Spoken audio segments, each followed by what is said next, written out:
Assalamualaikum warahmatullahi wabarakatuh.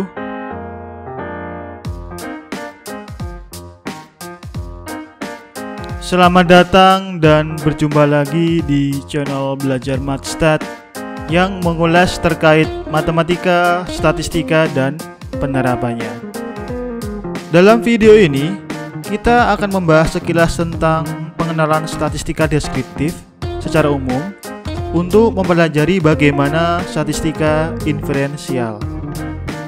Secara umum, statistika adalah suatu metode ilmiah untuk mengumpulkan, mengklasifikasikan, meringkas, menyajikan, menginterpretasikan, dan menganalisis data untuk mendukung pengambilan kesimpulan yang valid dan juga berguna, sehingga hal tersebut dapat menjadi dasar pengambilan keputusan yang lebih tepat.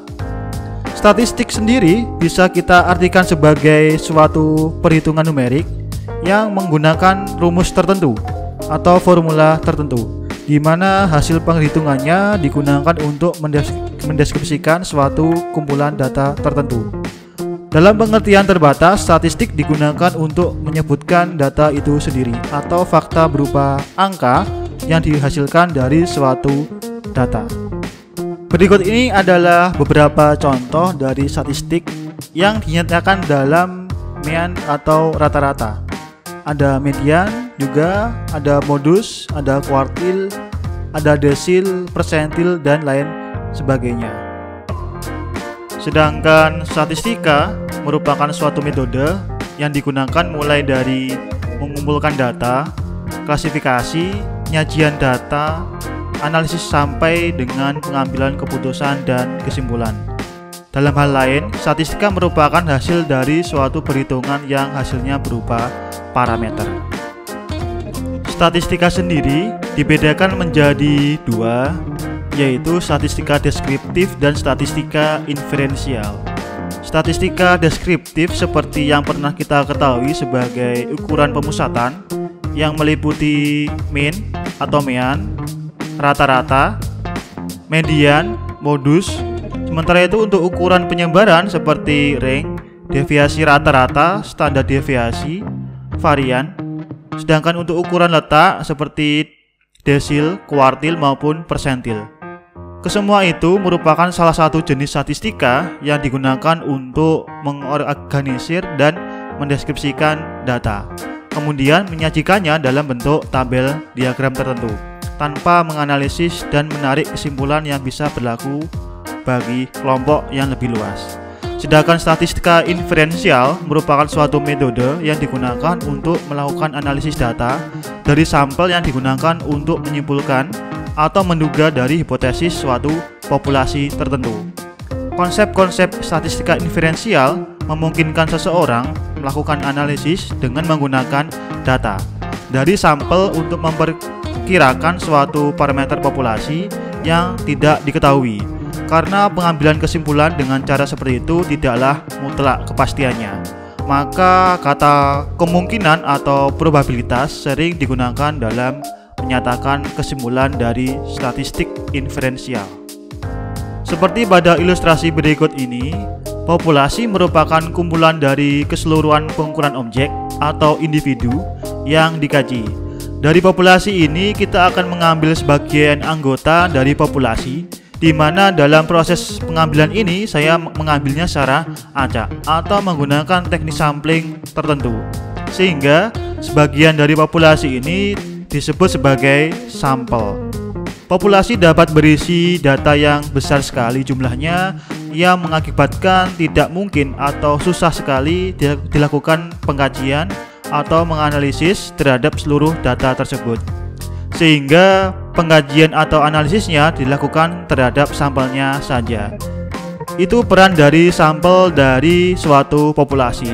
Sementara itu, karakteristik yang menggambarkan suatu populasi disebut sebagai parameter. Andaikan populasi ini merupakan populasi yang terdistribusi normal, maka nilai parameternya bisa diukur melalui rata-rata dan sigma kuadrat atau varian. Parameternya berapa rata-rata dan varian dari suatu populasi tersebut. sedangkan karakteristiknya yang menggambarkan suatu sampel disebut sebagai statistik. Dalam hal ini, ketika sampel berdistribusi normal, maka nilai statistik yang bisa diukur melalui X bar dan S kuadrat, di mana X bar merupakan rata-rata dan S kuadrat adalah standar deviasi. Lebih jauh ke dalam, ukuran penyebaran, ukuran pemusatan data sering disebut sebagai central tendency. Data sering menunjukkan kecenderungan terpusat. Nilai pusat ini kemudian dapat digunakan sebagai suatu ukuran ringkas yang menggambarkan karakteristik umum. Nilai tersebut dalam statistik disebut sebagai ukuran pemusatan. Terdapat beberapa ukuran pemusatan yang sering digunakan dalam statistik, yaitu ada mean, median, dan modus. Ukuran-ukuran tersebut biasa dijelaskan untuk data berkelompok maupun data tunggal. Data tunggal sebagai rumus dasar dalam ukuran pemusatan, sementara itu data kelompok rumusnya dikembangkan dalam tabel frekuensi. Dalam rumusnya juga dibedakan antara data dengan ukuran yang menunjukkan karakteristik dari populasi dengan data yang menunjukkan karakteristik dari sampel. Perbedaan rumus antara ukuran pemusatan dari populasi dan sampel hanya terletak pada jumlah data yang dihitung. Jika kita menghitung berdasarkan populasi, maka kita gunakan N besar sebagai jumlah populasi. Sementara itu untuk sampel berupa N kecil untuk menunjukkan jumlah dari sampel. Berikut ini adalah contoh data yang tidak berkelompok atau data tunggal, di mana di sini menyajikan daftar nilai mahasiswa. Kemudian dengan beberapa tahap penyusunan tabel frekuensi, sehingga dari data ini akan dibuat suatu tabel frekuensi sebagai berikut. Sementara itu, ukuran penyebaran menunjukkan seberapa jauh data menyebar dari nilai rata-ratanya. Biasanya terdapat dua alasan pentingnya kita meninjau ukuran penyebaran. Yang pertama yaitu untuk membuat suatu penilaian mengenai seberapa baik suatu nilai rata-rata menggambarkan data. Kedua, untuk mengetahui seberapa jauh penyebaran dari data, sehingga langkah-langkah untuk mengendalikan variasi dapat dilakukan. Secara umum, ukuran penyebaran meliputi range, deviasi rata-rata, varian, dan standar deviasi. Dalam ukuran penyebaran ini, formulasinya juga sedikit berbeda antara data tunggal dan data kelompok. Data tunggal sebagai formulasi dasar dalam ukuran penyebaran, sementara itu data kelompok formulasinya dikembangkan dalam tabel frekuensi. Mengacu pada distribusi, yaitu bagaimana pola persebaran data. Dalam teori distribusi peluang atau probabilitas, distribusi normal menempati posisi penting pada berbagai analisis statistika. Jenis distribusi ini juga digunakan sebagai acuan untuk menghitung beberapa fenomena yang sering kita temui dalam kehidupan sehari-hari, seperti tekanan darah, tingkat kesejahteraan, tinggi badan, berat badan, penghitungan kesalahan atau error measurement, hingga penjabaran nilai IQ. Kesemua itu adalah beberapa kasus yang menggunakan distribusi normal sebagai acuan utamanya. Distribusi normal memiliki bentuk kurva simetris yang disebut kurva lonceng atau bell curve. Saat menandakan distribusi yang merata, kurva akan membentuk di bagian tengah dan melandai di kedua sisinya dengan nilai yang setara. Misal dari sebuah data kemudian kita susun tabel frekuensinya, kita dapat menyajikan hasil tabel frekuensi dalam diagram batang atau garis.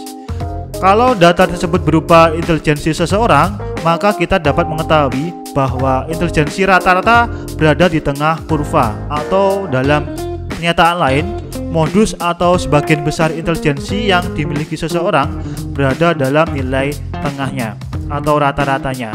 Sementara itu untuk intelijensi yang sangat tinggi atau sangat rendah cenderung dimiliki sebagian kecil seseorang. Untuk distribusi ini terdapat dua jenis parameter yang dijadikan acuan, yakni ada mean atau nilai rata-rata serta standar deviasi atau simpangan baku. Jadi kedua parameter ini menjadi dasar dan mempengaruhi apakah suatu data berdistribusi normal atau tidak. Terdapat beberapa karakteristik dari segi ilustrasi maupun karakteristik dari suatu data yang tidak berdistribusi normal atau tidak berbentuk kurva normal. Berikut ini ilustrasi kurva yang tidak normal berupa condong atau miring apabila mean atau mu kurang dari nilai mediannya atau kurang dari nilai modusnya. Maka kurva berbentuk condong atau skewness atau condong ke kanan. Kurva ini bisa dikatakan kurva condong negatif. Hal ini disebabkan adanya nilai ekstrim kecil sehingga menurunkan nilai hitung rata-ratanya.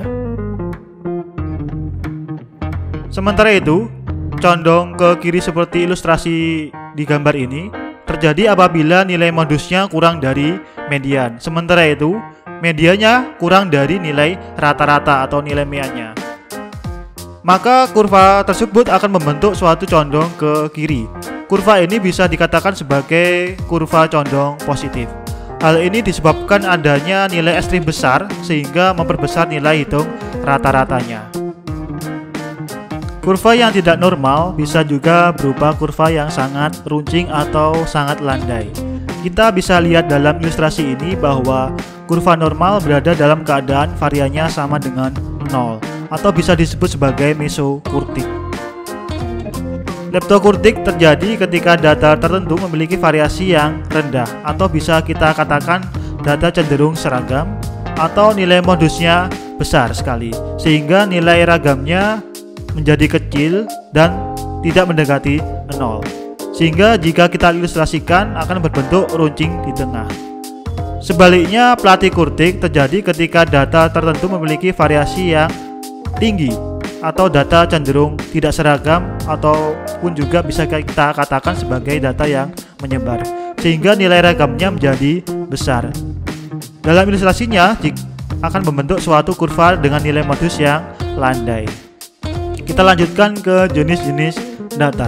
Data dibedakan menjadi dua, yaitu data kualitatif dan data kuantitatif. Data kualitatif seringkali kita pahami sebagai data yang tidak berbentuk angka, sementara itu data kuantitatif yaitu data yang berbentuk angka. Data kualitatif dibedakan menjadi dua, yaitu data nominal dan data ordinal. Bedanya adalah untuk data nominal yaitu tidak terdapat tingkatan pada pengkategorian data tersebut. Misalkan adalah laki-laki dan perempuan, dalam hal ini laki-laki tidak lebih tinggi daripada perempuan atau sebaliknya. Artinya pengkategorian laki-laki dan perempuan itu dianggap sama. Sementara itu untuk data ordinal contohnya adalah tingkatan pendidikan yang meliputi SD, SMP, SMA. Dalam hal ini SMA tingkatannya lebih tinggi daripada SD maupun SMP. Sementara itu untuk data kuantitatif dibedakan lagi menjadi dua jenis, yaitu data kontinu dan data diskrit. Data kontinu itu didasarkan pada suatu pengukuran menggunakan suatu alat tertentu, sedangkan data diskrit adalah data hasil pencacahan bilangan. Data kontinu dibedakan lagi menjadi dua jenis, yaitu data interval dan data rasio. Bedanya adalah data interval dan rasio terletak pada adanya nilai nol mutlak pada data rasio. Artinya adalah ketika nilai nol pada data tersebut benar-benar tidak memiliki nilainya. Misalkan dalam hal ini yaitu rasio ukuran tinggi suatu badan. Ketika tinggi suatu badan 0, maka diartikan sebagai tinggi badan tidak ada. Sedangkan untuk interval, ketika tidak memiliki nilai 0 mutlak, artinya belum tentu tidak ada sama sekali. Misal suhu badan ketika suhu 0 derajat Celcius, artinya bukan berarti tidak ada suhu, tetapi masih tetap ada suhu walaupun nilainya 0. Visualisasi dalam statistika deskriptif menggunakan diagram tertentu untuk mempermudah seseorang dalam menarik informasi pada suatu data. Diagram dalam penyajian data statistik dibedakan menjadi tiga, yaitu diagram batang, diagram garis, dan diagram lingkaran. Diagram batang adalah lukisan naik turun dari suatu data berupa batang dan dipakai untuk menekankan adanya perbedaan tingkatan atau nilai antar jenis data. Diagram garis adalah garis yang dihubungkan dari titik-titik data secara berurutan. Biasanya dalam penggunaan diagram garis ini digunakan untuk menggambarkan perkembangan atau perubahan dari waktu ke waktu. Sedangkan untuk diagram lingkaran biasanya digunakan untuk menggambarkan proporsi data tertentu terhadap data lain atau keseluruhan yang berupa lingkaran. Demikian beberapa hal yang bisa saya sampaikan. Insya Allah kita akan lanjutkan lagi di video selanjutnya. Terima kasih atas perhatiannya, semoga bermanfaat. Wassalamualaikum warahmatullahi wabarakatuh.